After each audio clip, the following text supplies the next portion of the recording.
Hi everybody, I'm Jackson E. Graham, author of the Sword and Scion series. To some, how authors find inspiration for their books can be a bit of a mystery. But as Jack London once said, don't loaf around and invite inspiration, rather light out after it with a club. So tonight I'm going to be sharing with you how I personally find inspiration for my stories. As a musician, music is actually a big inspiration for me as I write. So I will often make a playlist of movie soundtracks that I listen to while I'm writing that help stir up the emotions of a scene or inspire me to write a certain character.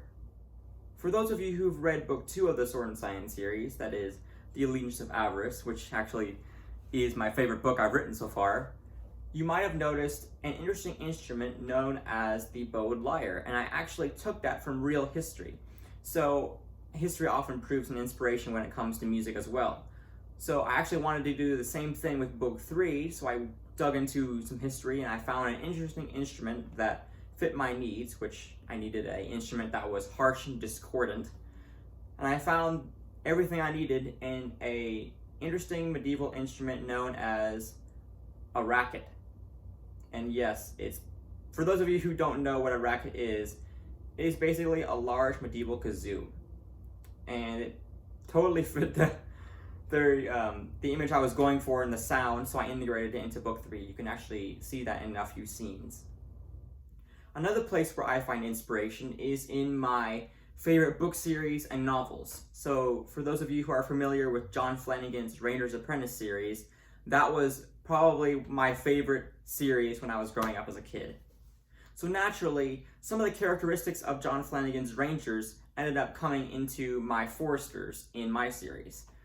However, there are differences in the fact that my Foresters aren't nearly as skilled with a bow as the Rangers are, and rather than being the protectors of the kingdom, as in John Flanagan's series, they act more as medieval fantasy game wardens. I'm going to be reading some sections today from Sword and Scion Book 3, The Reign of Delusion. At the crest of the hill, the terrain was thick with thorny undergrowth and small trees. Gwendol signaled for her men to halt and took cover. Tense with anticipation, she inspected the land ahead for the triangulation of shrubbery. Spotting the unusual landmark, she pushed one bush aside and nearly fell into the gaping hole. Sounding the thrush's call, Gwendol kneeled beside the opening and frowned. Probing about, she sought secure anchor points for their descent. A fall from an unknown height is not a mistake we can afford. As her troops rallied behind her, she noticed a sizable boulder not far from the bushes. "Rope," she whispered. One of the men slipped a loop of rough farmer's rope from over his shoulder. In the forest, such simple yet vital tools often decided the fate of an expedition. The foresters had made it a habit to carry as many necessary supplies as they could, without compromising the light-footedness of their members. Taking the rope in hand, Gwendol looped it around the rock anchor and pulled both ends even. She stepped between the two lengths, crossing the ropes behind her back and pulling them down through her legs and back up each side. With a satisfied nod, she slipped into the hidden entrance with her bow and quiver upon her shoulder. As she walked down a section of rock, she scratched her knuckles on the tree roots intertwining through the stone walls.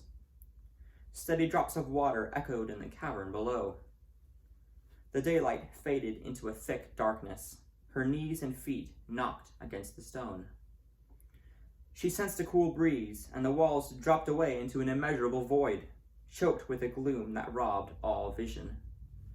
A quiet splash broke the deafening silence as she landed in a puddle on the damp stone floor. Hastily, she undid the makeshift harness around her body and yanked twice on it to signal her men. As her eyes adjusted to the darkness, she could make out the light from the hole above.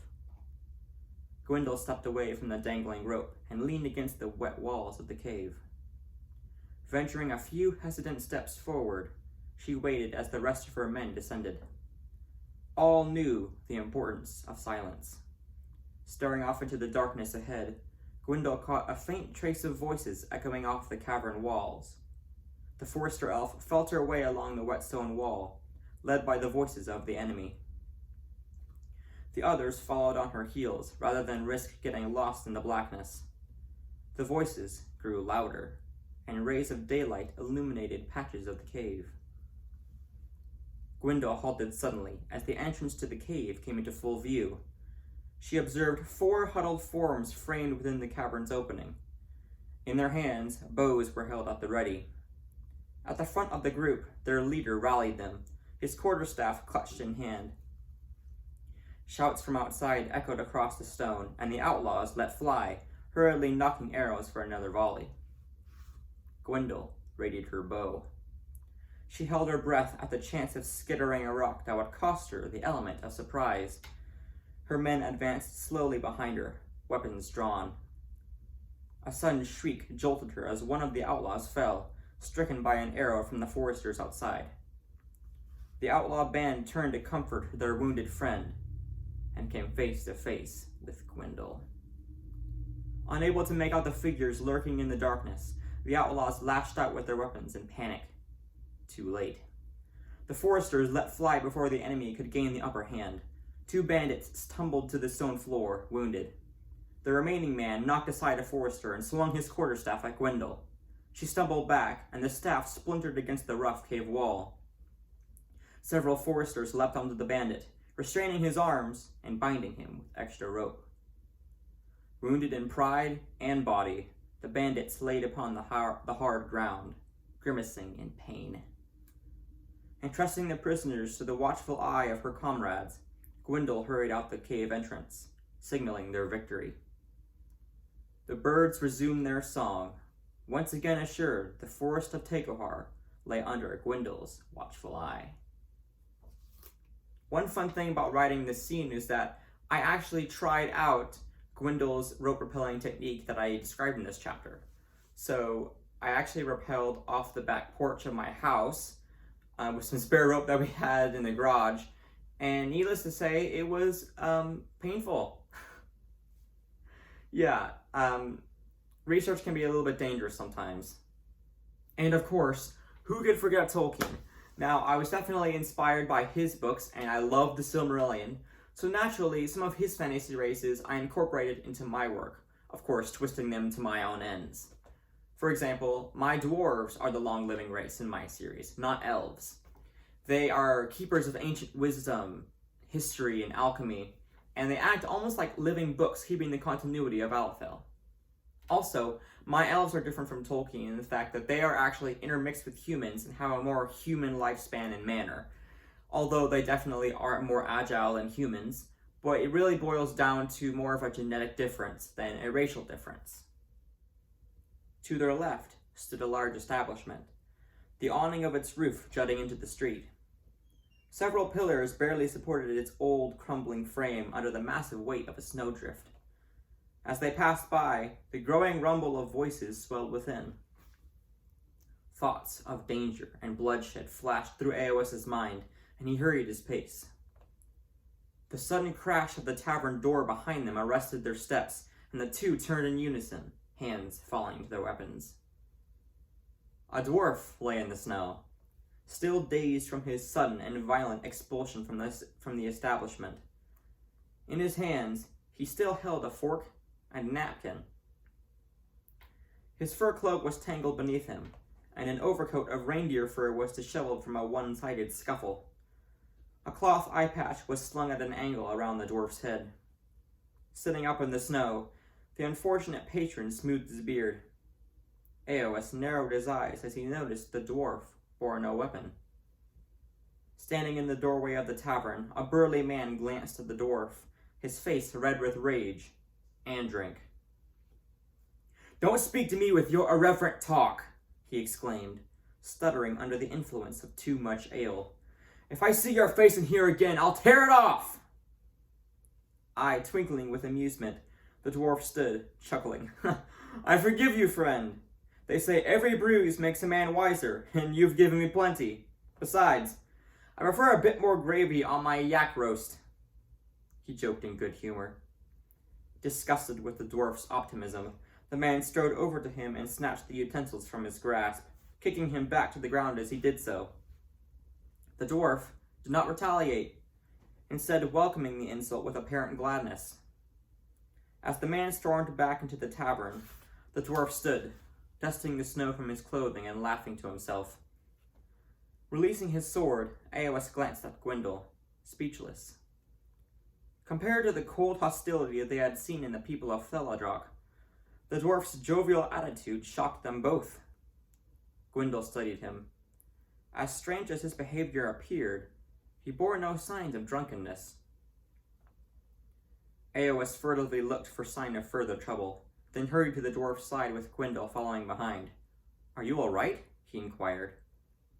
Dusting the last snow from his cloak, the dwarf nodded with a bemused smile. "Of course. I've had too many bruises in my life to care any longer," he said, extending a hand of greeting. "The name's Doverul." At this, Aeolus' eyes brightened, and he shook the dwarf's hand vigorously. "Arthek has spoken to me of you," he replied with a smile. "I'm Aeolus, Baron of Tegohar." Doverul nodded in recognition. "Ah, Arthek has told stories about you," he remarked with a wink. Turning to Gwendol, he extended his hand. The elf grasped Doverul's hand and shook it warmly. "I'm Gwendol," she stated. As she spoke, the dwarf regarded her with a strange intensity. Gwendol hesitated, her smile lessening as Doverul's single eye seemed to peer deep into her thoughts. Gwendol let out a bottle of breath. As he released her hand, the dwarf stepped back and regarded the newcomers with a twinkling smile. "Come, this is not a place for guests to be welcomed. I will show you to my home outside Theladrock. Unfriendliness is not the will of the king, and I do not wish anyone to be without a warm meal and a bed," he said. Now, for us history buffs, history also proves a rich goldmine of inspiration.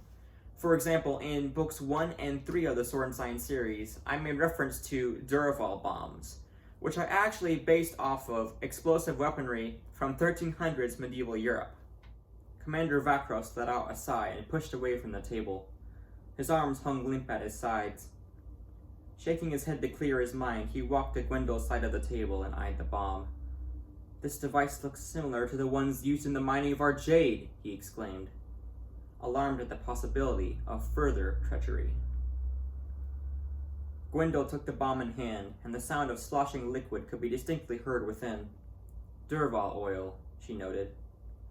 Memories of her journey into Zwei flooded back after years of dormancy. The cool air of Zwei tossed her hair. The thunderous booms of exploding barrels of Durval oil shook the air. Cries from dwarves and their dragon mounts joined the chaos. As the roar of the white blood echoed in her ears, Gwendol stowed away the memories and forcefully placed the bomb on the table. Vakros' eyes narrowed, and he eagerly snatched up the device. "The liquid explosive created by the dwarves of Alfel," he said with familiarity. "The raw form was locally discovered in 2 separate reservoirs in the remote wilderness of Norgalock. We have been very diligent to protect their locations, and our stores are kept under the tightest security. It is unnerving to see some of it has reached the wrong hands." Gwendol nodded. "Yes, I have seen it in action during the Battle of Nisfels, though this particular device utilizes the oil's flammable nature rather than explosive impact," she observed, taking in the nub of rope trailing into the metal casing. Eyeing the two of them curiously, Doverul coughed. He traced the rough metal surface of the bomb with his fingertips. As for this weapon, its detonation would have been tragic, depending on the potency of the Duraval oil, he said. The dwarf picked up the device and turned it over in his hands, hearing the liquid slosh against the walls of the metal vessel. Though isolated in the wastelands of Norgalock, he had studied the inventions of his race, whenever they managed to enter the borders of his homeland. The meticulous analyzation offered him refuge from the dreary nature of his people. This would have shattered the adjacent ramparts and severely weakened the strength of the wall. Perhaps it was meant to weaken our defenses for an upcoming force, and destroy the people's willingness to fight, he said. Another place where I was inspired by history is in the mention of trebuchet kits, so building a trebuchet from a kit rather than transporting the whole thing over the snowy wasteland. And I was actually inspired by the largest medieval trebuchet known as Warwolf, which comes from England and was actually built from a kit. Commander Vakros gripped the pommel of his sword. Face downcast, he stepped towards the unbroken line of sentries. "Let us through," he ordered. The soldiers parted at once. Aeos hesitantly stepped beside Commander Vakros. He dreaded the confirmation of what he already suspected. As Arthek moved in beside them, Aeos compelled himself to look out into the lands beyond. His heart sank. The small band of raiders had swelled to an army of nearly 3,000 men. They lay encamped in the near distance before the Great Wall, neatly organized and arranged in a pentagonal formation. Groups of men milled about, and the sound of their voices drifted on the wind like an insidious whisper. The deep orange light of torches illuminated the scene like the setting sun. Aeos could make out the shapes of great sleds and several incomplete trebuchets beside them. Arthek sighed grimly to himself and leaned against the battlements. Clever. Constructing siege weaponry from kits for ease of transportation, he said, lifting his eyes to the heavens. All will be brought right in the end, even if our eyes do not behold it. My one unlikely place where I find inspiration is actually in weather. Now, when I was writing book 3, a huge snowstorm had hit and was lingering for weeks. So I actually got a chance to live out my character's experiences in Norgalok and feel what it'd be like to live in that snowy wasteland that I was describing. It's pretty cool. You could look out into the window and basically see your story world before your eyes. And I also made myself a cloak out of yak hide to help experience what it would be like to make a cloak for that sort of thing. I also found inspiration in Tibetan culture. So the clothing, the terrain, the high mountains with the everlasting snow, and of course, the multi-purpose yak. Sheets of snow tore the air with frosty claws. Wintry teeth snapped at the two riders flying through the raging weather. Through the haze of snow, Aeos made out the jagged outline of icy mountaintops. Below, the snowy ground rose in steep drifts, and rare copses of conifers huddled together to survive the hostile elements. Aeos and Gwendol pulled their arms beneath the comforting warmth of their fur cloaks, making the best of their exposed seats upon Gibisel's back. Protected by their white hoods, their masked faces suffered little of the snow's bite. Suppressing a shiver, Aeos manipulated the griffin's reins from beneath his fur cloak. He consulted the simple forester compass strapped to his wrist. Aeos marveled at the griffin's dismissiveness of the cold. Protected by a thick layer of fur and feathers, Gibisel embraced the chilled air freely. A flurried haze of snow swirled in torrents across the wide expanse of wasteland. Drifts of pure white rose and fell like the surrounding mountain peaks. Hounded by the gale, fine wisps of snow fled across the landscape. Daylight contended against the growing blizzard, struggling to fulfill its duty. An embittered cold drifted in the air, unleashing its acrimony on those bold enough to face it. Threading through the slopes and dales of endless white, a string of villagers ventured forward upon their reindeer. They huddled beneath furs quickly sewn together in preparation against the frigid winter. Dread glinted like the flicker of a sheltered flame in their forlorn eyes. Some looked behind, wistful and pining for those they had forsaken. Yet in the midst of their circumstances, a hope long thought mislaid kindled within. As they journeyed into the wilderness, they followed with grateful obedience those leading them, trusting that those at the head would bring them to the safety and security of Elikon. Aeos and Doverul pulled the hoods of their fur cloaks further over their masked faces, squinting against the snowstorm. For beneath their hoods, their narrowed eyes probed the land beyond, alert for the dull shimmer of drawn blades. Thanks for watching, everybody, and if you want to see more behind-the-scenes content, be sure to subscribe to my channel. I'll see you all very soon. Have a great day. Commander Vakros let out a sigh and pushed away from the table. His arms